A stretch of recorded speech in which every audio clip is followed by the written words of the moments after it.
She thought humiliating a waitress on stage would make her look powerful. A harmless joke, a moment of dominance. But she didn't know one thing. That waitress carried a voice powerful enough to destroy her entire career, live, in front of millions. As cameras rolled and the crowd waited for laughter, something else filled the air instead. Pain, truth, and a sound so pure it silenced the room. Stay till the end, because this isn't just a story about music. It's about courage, injustice, and a mother's love that refused to stay silent. The ballroom shimmered with crystal chandeliers and designer gowns. It was a glamorous charity gala, streamed live across the world. Celebrities laughed, glasses clinked, and applause echoed effortlessly. Then suddenly, the famous singer, the queen of the night, raised her hand. Her smile vanished. She pointed toward the back of the hall. "You, come up here." Her eyes were locked on a woman in a waitress uniform, still wearing yellow cleaning gloves, a tray trembling in her hands. A nervous laugh rippled through the audience. Cameras zoomed in. Millions watched as security gently, but firmly, guided the waitress toward the stage. She stood under blinding lights, her head lowered, apron stained, heart pounding. The singer tilted her head and smirked. "Since tonight is about talent," she said into the mic, "let's see if everyone here has some." The crowd laughed louder now. "Sing something," the singer added casually. "Or is that too much for someone who serves tables?" The humiliation was deliberate, calculated. The singer wanted to prove one thing, that some people are meant to serve, not shine. The waitress swallowed hard. Her hand shook. She hadn't touched a microphone in years. What the audience didn't know, what the singer never imagined, was this. That woman once stood on stages bigger than this. Once wore gowns instead of uniforms. Once chased dreams the world had applauded. The waitress wasn't just a waitress. She was a fallen star, forced into silence. 5 years earlier, her life looked nothing like this. She wasn't wiping tables or avoiding eye contact. She was standing under stage lights, competing on a national singing show watched by millions. Her voice stopped people mid-sentence. Judges leaned forward when she sang.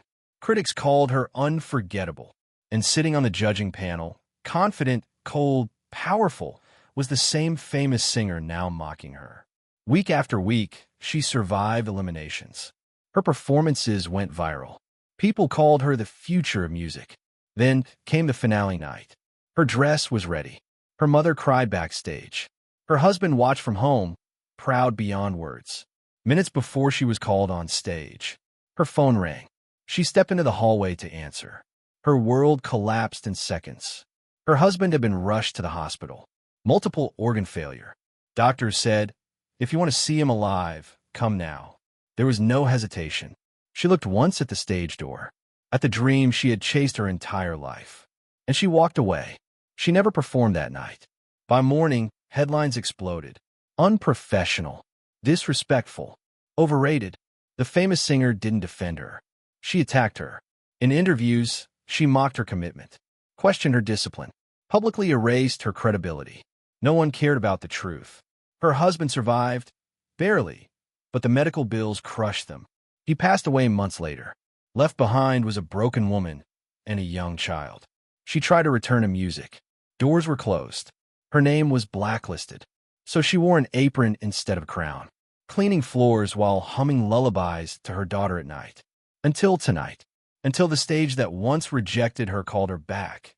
Not with respect, but cruelty. The singer handed her the microphone, expecting silence or tears. The waitress closed her eyes and sang.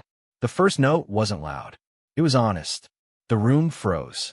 By the second verse, people were crying. By the chorus, the singer's smile had vanished. Her voice carried pain, sacrifice, and love. It carried 5 years of silence, screaming the truth. When the song ended, the room stood still. Then applause exploded. The singer couldn't clap, because in that moment, everyone realized something terrifying. The waitress never lost her talent. The world lost its humanity. Life didn't fall apart loudly. It broke quietly, day by day. No red carpets. No judges' applause. No second chances. There are only long mornings that started before sunrise and nights that ended without sleep. By day, she became invisible, a waitress in a faded uniform, hair tied back, eyes lowered. People spoke at her, not to her. Orders snapped, plates slammed, tips forgotten. No one knew she once stood on stages where lights followed her every breath. No one knew her voice had once silenced entire halls, because life had reduced her to survival. 2 jobs, 1 child, endless bills, in a hospital room that smelled like antiseptic and fear.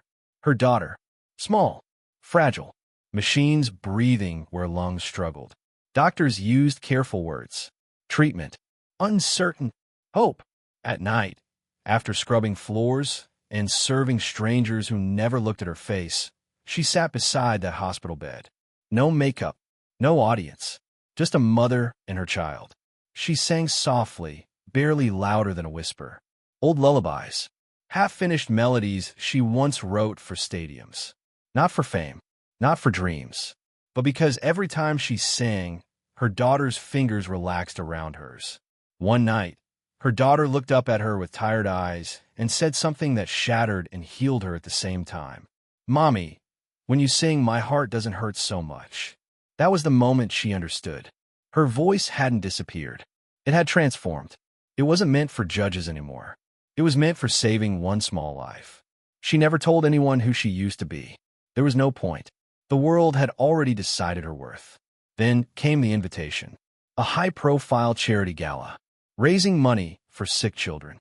Her manager at the restaurant needed extra staff. Good pay. 1 night only.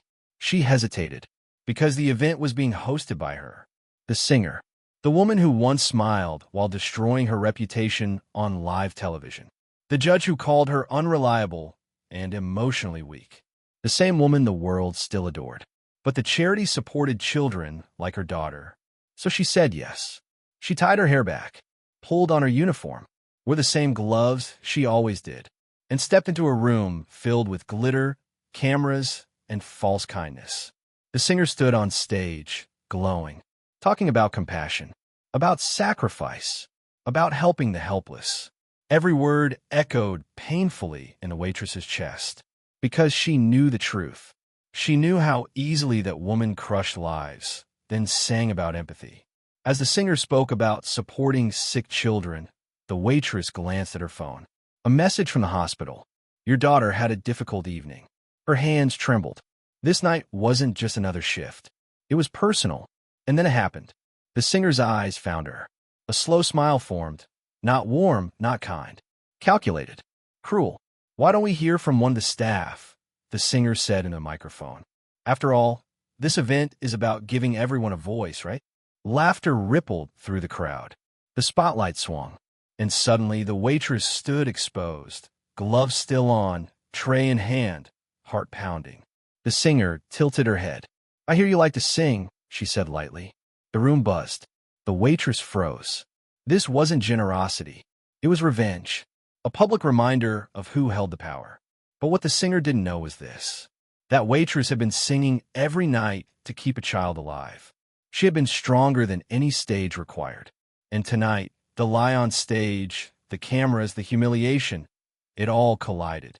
The waitress slowly removed her gloves. Not dramatically, not angrily, with calm. Because courage doesn't shout. It stands. She looked at the singer, not with fear, not with anger, but with truth. And in that moment, the audience didn't realize it yet. But they were seconds away from witnessing something far more powerful than a performance. A voice that wasn't trained for applause anymore, but for survival. A voice shaped by loss, love, and a mother's promise to never go silent again. The singer stood beneath the crystal chandeliers, basking in applause that felt rehearsed even to her own ears. She lifted the microphone and smiled, the kind of smile that had won awards but lost its warmth long ago. There is one note, she announced, a legendary high note that only I have ever been able to hit. The crowd murmured in awe. Phones rose higher. Cameras tightened their focus. From the edge of the hall, the waitress froze. Her hands tightened around the tray she was holding. Not because she was nervous, but because something was wrong. She had perfect pitch. Always had. And what she had just heard wasn't human. The note the singer demonstrated rang out flawless, shimmering, impossible. Too perfect. Too clean. It didn't breathe. It didn't tremble. It was recorded. The waitress felt her heart race. Not with fear, with truth pressing against her ribs, begging to be let out. She wasn't planning to speak. She had learned long ago what happened to women who challenge powerful voices. But then she thought of the hospital room, of the small hand in hers, of a child who believed her mother's voice could heal. And without realizing it, she whispered, barely audible. That note wasn't live. The words should have died there. They didn't. A nearby microphone caught them. The room shifted. The singer's smile stiffened. Slowly, she turned her head toward the sound, eyes narrowing until they locked onto the waitress still standing in her uniform, still wearing cleaning gloves. "What did you say?" she asked sweetly. The waitress swallowed. Every instinct told her to stay silent. But the truth had already stepped into the light. "I said," she repeated, voice shaking but clear, "that note wasn't real." A ripple of laughter swept through the audience. The singer laughed loudest. "Oh," she said, "and you'd know that how?"